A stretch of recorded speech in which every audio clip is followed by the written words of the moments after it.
IVF treatment, அதாவது test tube baby treatment அப்படிங்கிறது இப்போ ரொம்ப சாதாரணமாயிருச்சு. ஸோ எல்லாத்துக்குமே இந்த டெஸ்ட் டியூப் பேபி ட்ரீட்மெண்ட்னா என்ன, ரொம்ப பெயின்ஃபுல்லாக இருக்குமா, இன்ஜெக்ஷன்ஸ் எல்லாம் எப்படி கொடுப்பாங்க, இதை பற்றி கொஞ்சம் ஐடியா இருந்தால் நல்லாயிருக்குமே அப்படின்னு கேட்குறீங்க.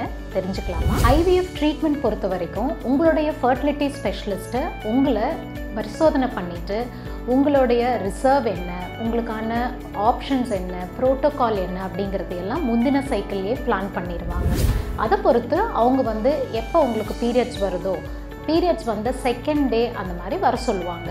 அந்த டைமில் உங்களுக்கு சில இரத்த பரிசோதனைகள் ப்ளஸ் ஸ்கேன் இதெல்லாம் பண்ணிவிட்டு உங்களுக்கு இன்ஜெக்ஷன்ஸ் எப்போ ஸ்டார்ட் பண்ணலாம், எப்படி ஸ்டார்ட் பண்ணலாம், எத்தனை நாள் தோராயமாக வரும் இப்படிங்கிறதையெல்லாம் சொல்லுவாங்க.